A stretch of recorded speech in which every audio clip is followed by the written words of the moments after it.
Saudara-saudari dan siswa-siswi kelas 10 yang kami kasihi, pada kesempatan ini saya mengajak kita untuk bersama-sama melihat salah satu materi pendidikan agama Katolik dan budi pekerti untuk kelas 10, yakni tentang keluhuran manusia sebagai citra Allah. Kita akan melihat materi ini, keluhuran manusia sebagai citra Allah, berdasarkan ajaran gereja Katolik, dan juga berdasarkan kitab suci.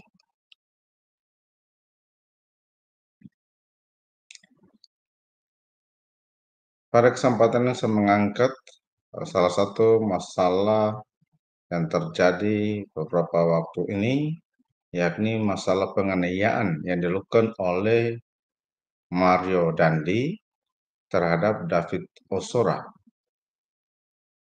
Ini satu peristiwa yang sungguh-sungguh menghebohkan, khususnya di Indonesia bahkan di dunia internasional. Bagaimana seorang David dianiaya oleh Mario, penganiayaan yang sungguh sadis. Peristiwa penganiayaan atau penindasan dari Mario terhadap David ini hanya salah satu kejadian penganiayaan atau penindasan dari sekian banyak peristiwa penganiayaan atau penindasan yang terjadi dalam kehidupan kita, di sekitar hidup kita. Baik penindasan dari seseorang terhadap orang lain, seperti yang dilakukan oleh Mario terhadap David, tetapi juga ada kejadian penindasan dari sekelompok orang terhadap pribadi tertentu, tetapi juga ada penindasan antar kelompok. Sekelompok orang menindas kelompok tertentu. Itu peristiwa-peristiwa penindasan yang terjadi di sekitar kita. Dan banyak bisa kita sebutkan dan bisa kita cari di media sosial. Pertanyaan lebih lanjut, lewat menyaksikan peristiwa-peristiwa ini, apakah diperbolehkan menindas sama manusia? Apakah bisa demikian? Diperbolehkan? Tentu saja tidak diperbolehkan. Apakah kita rasa senang bila kita ditindas, dianiaya? Pasti tidak. Juga sebaliknya, kalau kita melihat orang lain ditindas, pasti kita juga tidak merasa nyaman terhadap hal itu. Pertanyaan lebih lanjut, kira-kira alasannya apa sehingga kita tidak boleh menindas sama kita atau kita saling menindas? Tidak boleh. Apa alasannya sehingga tidak boleh? Tentu saja ada banyak alasan yang bisa kita ungkapkan. Tetapi pada kesempatan ini saya mengajak kita untuk melihat beberapa alasan atau ajaran yang disampaikan oleh gereja Katolik dan yang bersumber pada kitab suci. Ajaran gereja, khususnya gereja Katolik dan kitab suci tentang keluhuran martabat manusia sebagai citra Allah. Ajaran gereja dan kitab suci tentang keluhuran martabat manusia sebagai citra Allah. Hal yang pertama sekali yang ditegaskan, yakni manusia diciptakan secitra dengan Allah. Hal ini bisa kita lihat dalam kitab Kejadian pasal 1 ayat 26 sampai 27 dan juga Katekismus Gereja Katolik KGK nomor 357. Ditegaskan bahwa manusia itu diciptakan secitra dengan Allah, hampir sama dengan Allah. Ini yang membuat manusia memiliki martabat yang luhur karena keterkaitannya dengan Allah. Selain diciptakan secitra dengan Allah, tetapi yang kedua, Tuhan menciptakan sesuatu untuk manusia, menciptakan tumbuh-tumbuhan, hewan, alam ciptaan lainnya, dan diserahkan kepada manusia untuk dikelola. Dan manusia diciptakan untuk melayani Allah sendiri. Ini bisa kita lihat dalam kitab Kejadian pasal 1 ayat 26 sampai 29 dan KGK pas ayat nomor 358. Yang faktor yang ketiga yakni Allah menjadikan semua bangsa hanya lewat satu orang, yakni lewat Adam sendiri.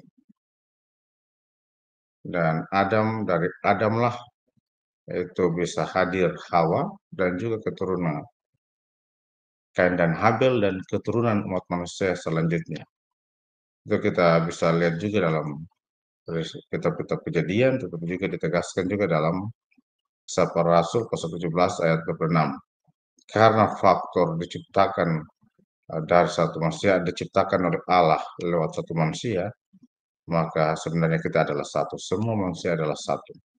Semua berasal dari Allah dan memiliki kesamaan kodrat yang dari Allah sendiri.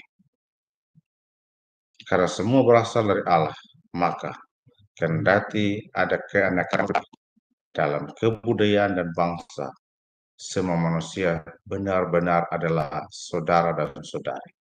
Tidak dibeda-bedakan, tetapi menjadi bagian dari saudara-saudari. Saudara-saudari karena dari satu keturunan yakni Adam. Dan semuanya diciptakan oleh Allah sendiri. Pribadi manusia yang diciptakan menurut citra Allah adalah wujud jasmani sekaligus rohani. Teks kitab suci mengungkapkan hal itu dalam kiasan dengan mengatakan Allah membentuk manusia dari debu tanah dan mengembuskan nafas hidup ke dalam hidungnya. Demikianlah manusia itu menjadi makhluk yang hidup.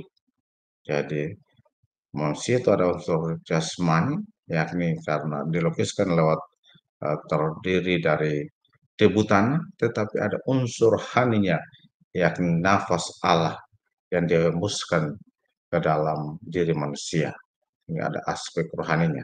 Kita tidak melihat manusianya semata-mata hal jasmani, tetapi ada hal rohani dalamnya. Manusia diberi kuasa untuk menguasai alam ciptaan lain. Menguasai alam berarti menata, melestarikan, mengembangkan, dan menggunakannya secara bertanggung jawab. Tidak semena-mena menatanya.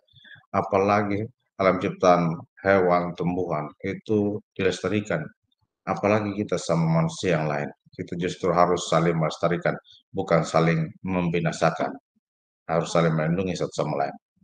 Karena konsekuensi yakni karena manusia diberi kuasa untuk menguasai alam ciptaan lainnya. Karena manusia diciptakan sebagai citra Allah, manusia memiliki martabat sebagai pribadi. Ia bukan hanya sesuatu, melainkan seseorang. Dia seorang pribadi yang harus dihargai.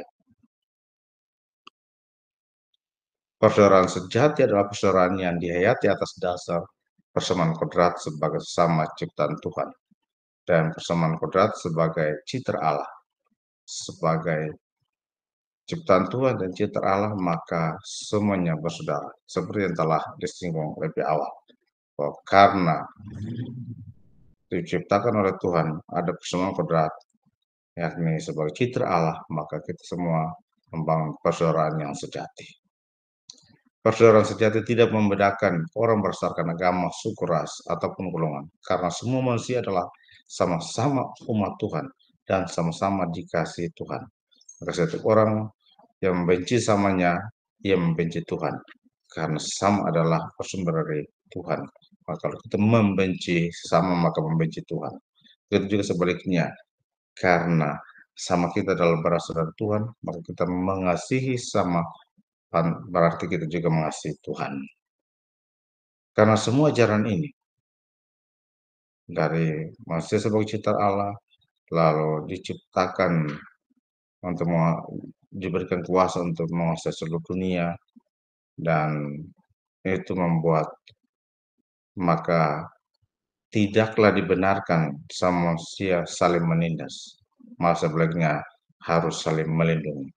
Jadi tidak dibenarkan ada penindasan apapun terhadap sama manusia, karena semua manusia adalah ciptaan Tuhan, secitra dengan Tuhan, tetapi juga menjadi sama saudara karena bersumber satu, yakni Allah sendiri yang menciptakan manusia lewat hadirnya Adam, manusia pertama. Sehingga pantas kita saling melindungi satu sama lain. Demikianlah beberapa uraian saya tentang peluhuran martabat manusia sebagai ciptaan Allah sendiri, sebagai citra Allah. Terima kasih, Tuhan memberkati.